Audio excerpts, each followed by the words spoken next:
Welcome to exams academy plus. अभी जो हमारा सीरीज चल रहा है फिजिक्स का, जिसमें हम लोग 400 प्लस ऑब्जेक्टिव क्वेश्चंस को डिस्कस कर रहे हैं। ये इस सीरीज का 7th पार्ट है। अगर आपको फ्रॉम 1 to 6 पार्ट देखना है तो वीडियो के डिस्क्रिप्शन में उसका लिंक दिया गया है, आप वहाँ से उन वीडियोज़ को देख सकते हैं, या फिर हमारे प्लेलिस्ट में जाके आप वहाँ से उन वीडियोज़ को देख सकते हैं। आप हमारे सोशल मीडिया को भी फॉलो कर सकते हैं, जिसका लिंक वीडियो के डिस्क्रिप्शन में दिया गया है। और ये इस क्लास का जो PDF है वो हमारे टेलीग्राम के लिंक पे टेलीग्राम पे डाल दिया जाएगा, आप वहाँ से उन PDF को डाउनलोड कर सकते हैं। कंटेंट्स जो है वो है वेलोसिटी ड्यू टू ग्रेविटी, यानी इस टॉपिक से प्रीवियस ईयर के एग्जाम में जितने भी क्वेश्चन आए हैं उसको डिस्कस करेंगे। और ये इस टॉपिक का 2nd पार्ट है। इसका फर्स्ट जो पार्ट है वो वीडियो नंबर 6 में है।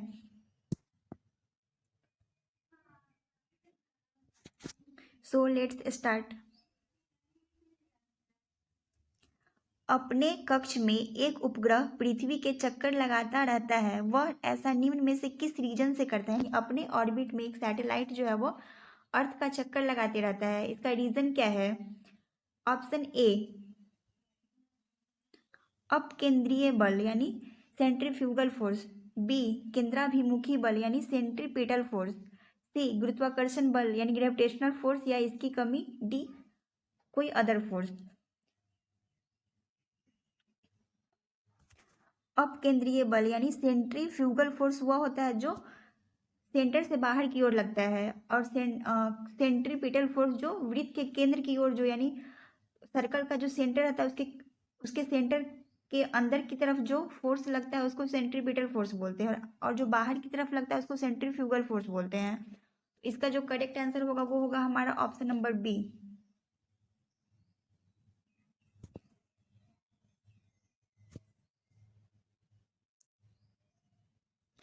प्रकृति में यानी नेचर के 4 बलों को 4 वर्गों में विभाजित किया जाता है, यानी फोर्स को 4 टाइप्स में डिवाइड किया जाता है, जैसे कि गुरुत्व यानी ग्रेविटेशनल फोर्स, इलेक्ट्रोमैग्नेटिक फोर्स, दुर्बल नाभिकीय बल और प्रबल नाभिकीय बल यानी स्ट्रॉन्ग फोर्स और वीक फोर्स, ग्रेविटेशनल फोर्स और इलेक्ट्रोमैग्नेटिक फोर्स। यह फोर्स का 4 टाइप्स है। इनके संदर्भ में निम्नलिखित कथनों में से कौन सा एक सही नहीं है, यानी इसमें से जो कौन सा है वो ट्रू नहीं है?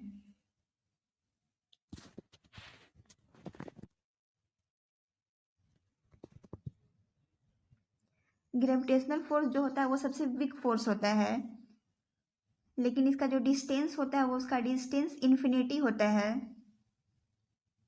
और सबसे स्ट्रॉन्ग फोर्स होता है वो होता है प्रबल नाभिकीय बल, यानी स्ट्रॉन्ग फोर्स जो होता है वो सबसे स्ट्रॉन्ग होता है, और सबसे वीक फोर्स जो होता है वो होता है ग्रेविटेशनल फोर्स। तो फर्स्ट नंबर सबसे स्ट्रॉन्ग होता है नाभिकीय प्रबल नाभिकीय बल, सबसे स्ट्रॉन्ग फोर्स होता है। उसके बाद होता है इलेक्ट्रोमैग्नेटिक फोर्स, उसके बाद होता है वीक फोर्स यानी दुर्बल नाभिकीय बल, और सबसे लास्ट में जो फोर्स होता है वो होता है ग्रेविटेशनल फोर्स। तो सबसे स्ट्रॉन्ग जो होता है वो होता है प्रबल नाभिकीय बल, और सबसे वीक फोर्स जो होता है वो होता है ग्रेविटेशनल फोर्स।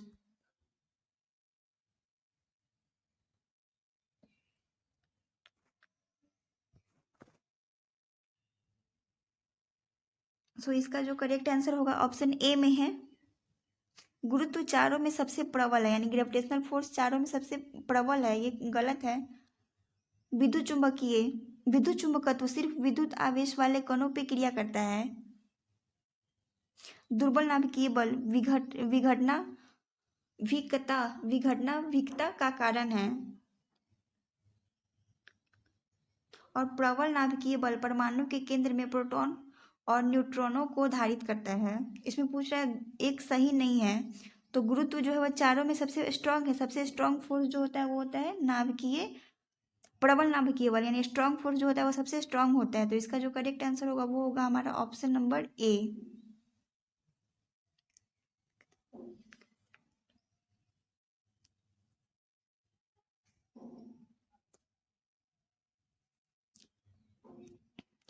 किसी लिफ्ट में बैठे हुए व्यक्ति को अपना भार कब अधिक मालूम पड़ेगा, यानी लिफ्ट से कोई जा रहा है तो उसको अपना वेट कब उसको फील होगा कि उसका वेट अधिक हो गया है?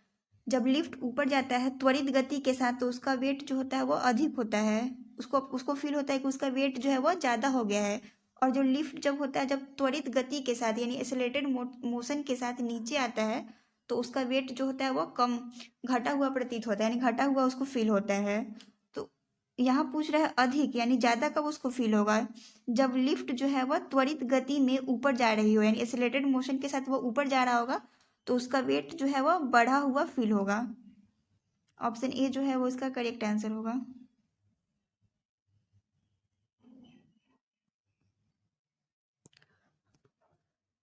लोलक की कालावधि यानी टाइम पीरियड, सिंपल पेंडुलम का टाइम पीरियड।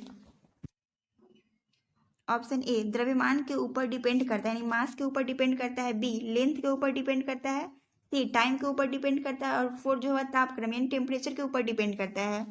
तो कोई भी लोलक यानी सिंपल पेंडुलम का जो टाइम पीरियड है उसके लेंथ के ऊपर डिपेंड करता है। इसका जो करेक्ट आंसर होगा वो होगा हमारा ऑप्शन नंबर ए। और सिंपल पेंडुलम का जो आवर्तकाल यानी टाइम पीरियड का जो फॉर्मूला होता है T=2π√L/G।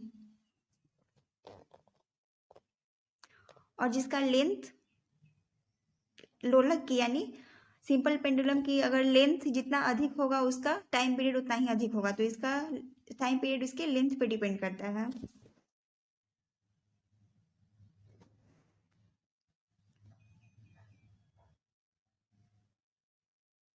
लोलक घड़ियां यानी सिंपल पेंडुलम गर्मी में सुस्त हो जाती है, क्यों?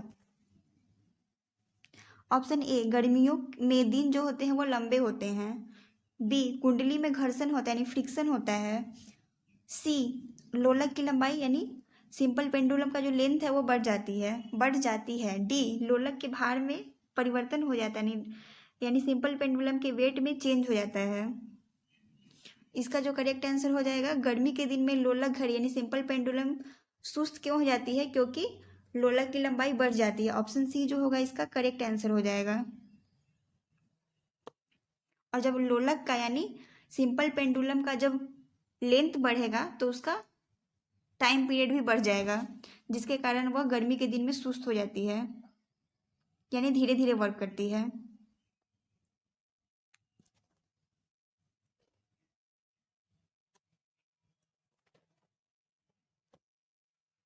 एक लड़की झूले पर बैठी स्थिति में झूला झूल रही, यानी एक लड़की जो है वो झूला पे बैठ के झूला झूल रही है। उस लड़की के खड़े हो जाने पे प्रदोल आवर्तकाल यानी उसका टाइम पीरियड क्या हो जाएगा। लड़की बैठ के झूला झूल रही है, जब वो अचानक से खड़ी हो जाएगी तो उसका टाइम पीरियड पे क्या इफेक्ट पड़ेगा। ऑप्शन ए कम हो जाएगा। बी अधिक हो जाएगा। सी लड़की की ऊंचाई पर निर्भर करेगा यानी उसकी हाइट पर डिपेंड करेगा। डी अपरिवर्तित रहेगा यानी उसमें कोई चेंज नहीं होगा।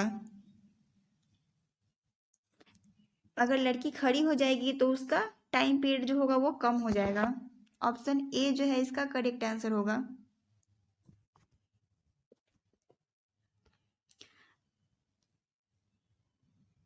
और खड़े हो जाने पे उसका लेंथ जो होगा वो कम हो जाएगा और उसका जो आवर्तकाल यानी टाइम पीरियड भी कम हो जाएगा।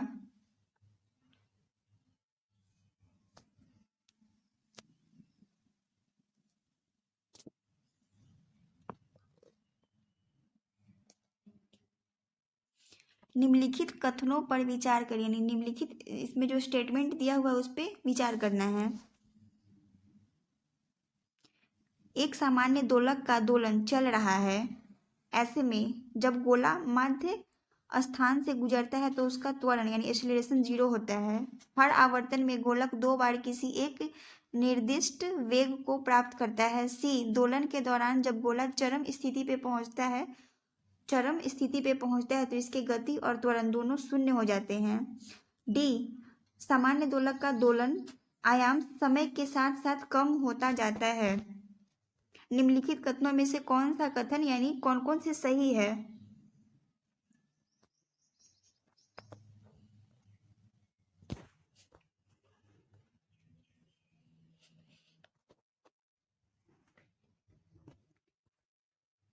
सरल आवर्त गति करने वाला जब कोई बॉडी जब अपनी मीन पोजीशन से गुजरता है तो उसका वेलोसिटी जो होगा वो वेलोसिटी मीन पोजीशन से गुजरेगा तो उसका वेलोसिटी मैक्सिमम हो जाएगा और काइनेटिक एनर्जी मैक्सिमम हो जाएगा, और बाकी उस पर कोई फोर्स वर्क नहीं करेगा, उसका एक्सेलरेशन जीरो हो जाएगा, उसका पोटेंशियल एनर्जी भी जीरो हो जाएगा। लेकिन वही उसके अपोजिट, जब कोई बॉडी उसके एक्सट्रीम और इंड पोजीशन से गुजरता है तो उसका वेलोसिटी जो होगा वो वेलोसिटी कम हो जाएगा, काइनेटिक एनर्जी नहीं, वेलोसिटी जीरो हो जाएगा, काइनेटिक एनर्जी भी जीरो हो जाएगा। बाकी एक्सेलरेशन का वैल्यू जो होगा वो अधिक हो जाएगा, इस पोटेंशियल एनर्जी भी का भी जो वैल्यू होगा वो भी अधिक हो जाएगा, और उसका वेग वेलोसिटी तो जीरो हो जाएगा, काइनेटिक एनर्जी भी जीरो हो जाएगा, और उस पर जो फोर्स वर्क करेगा वो भी मैक्सिमम होगा। तो इसका जो करेक्ट आंसर होगा वो होगा ऑप्शन ए। जब गोला माध्य स्थान से गुजरता है तो त्वरण जीरो होता है।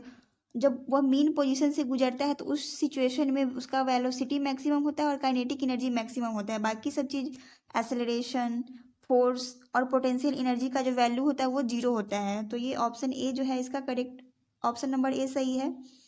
बी यानी ऑप्शन 2, हर आवर्तन में गोलक 2 बार किसी एक निर्दिष्ट वेग को प्राप्त करता है, यानी उसमें वेलोसिटी जो होता है वह दो को प्राप्त करता है, ये भी सही है।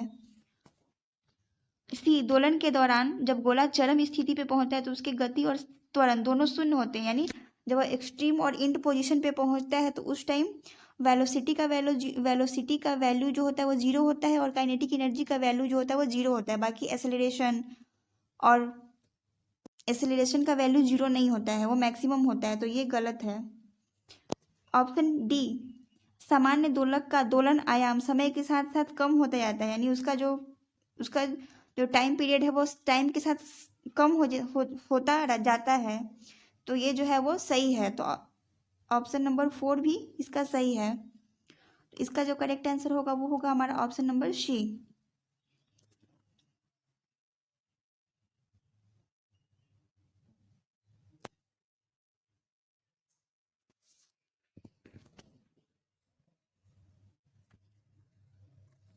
पेंडुलम घड़ी तीव्र गति से चल सकती है, यानी फास्ट से चल सकती है। ऑप्शन ए, ग्रीष्म ऋतु में यानी समर सीजन में। बी, शीतकाल में यानी विंटर सीजन में। सी, बसंत ऋतु में। और डी, वर्षा ऋतु में यानी रेनी सीजन में। तो पेंडुलम जो घड़ी है वह फास्ट से कब चलता है, वो चलता है शीतकाल में, यानी विंटर सीजन में जो है वह घड़ी जो है वो फास्ट से चलता है। ऑप्शन बी इसका करेक्ट आंसर होगा।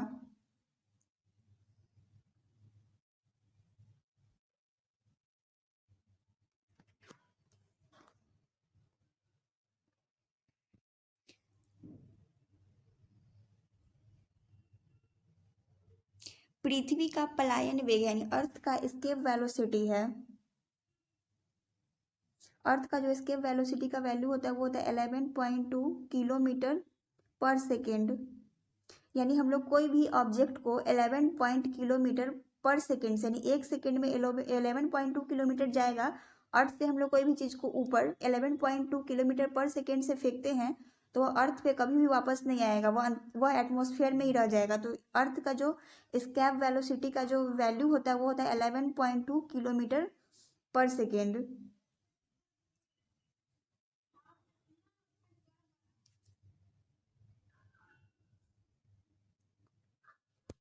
ऑप्शन डी इसका करेक्ट आंसर होगा।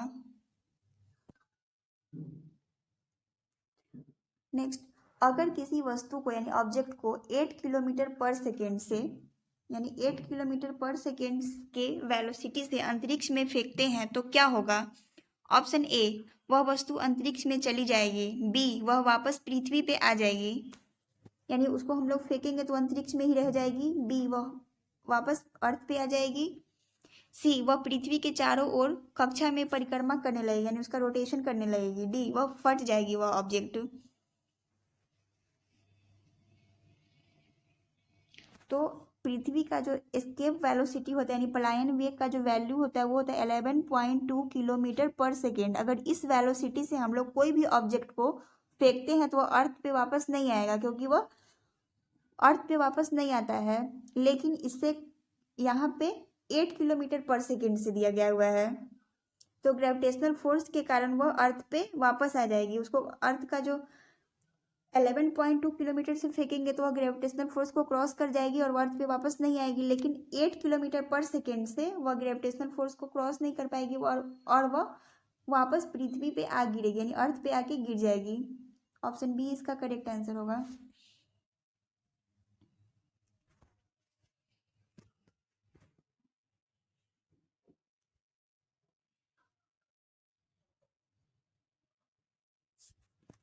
चंद्रमा पर वायुमंडल नहीं होने का कारण है, यानी चंद्रमा पे क्या है, एटमॉस्फेयर नहीं है। इसका रीजन ऑप्शन ए, यह पृथ्वी के निकट है।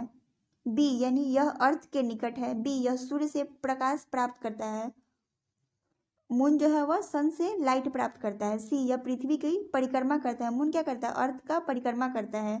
डी, इस पर गैस अणुओं का पलायन वेग उनके वर्ग माध्य मूल वेग से कम होता है। चंद्रमा पे क्या है, यानी मून पे एटमॉस्फेयर नहीं है। मून पे क्या है, एटमॉस्फेयर नहीं है। वायुमंडल यानी एटमॉस्फेयर में क्या होते हैं, अनेक गैस का एक मिश्रण होता है, यानी मिक्सचर होता है। और चंद्रमा पे पलायन वेग का जो वैल्यू होता है, यानी एस्केप वेलोसिटी का जो वैल्यू होता है वो होता है 2.4 किलोमीटर पर सेकेंड। और अर्थ के एस्केप वेलोसिटी का जो वैल्यू होता है वो होता है 11.2 किलोमीटर पर सेकेंड। चंद्रमा का यानी मून का जो होता है वो होता है 2.4 किलोमीटर पर सेकेंड, तथा अर्थ का जो एस्केप वेलोसिटी होता है उसका जो वैल्यू होता है वो होता है 11.2 किलोमीटर पर सेकेंड।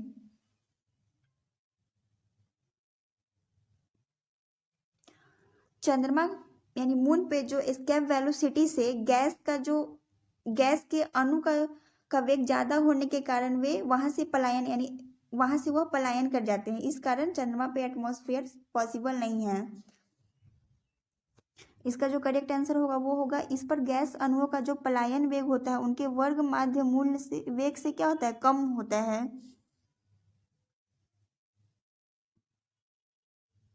तो ऑप्शन डी इसका करेक्ट आंसर होगा। अगर आपको हमारा वीडियो पसंद आता है तो हमारे वीडियो को लाइक करें और चैनल को सब्सक्राइब करें। सो मिलते हैं फिर कल के सेशन में।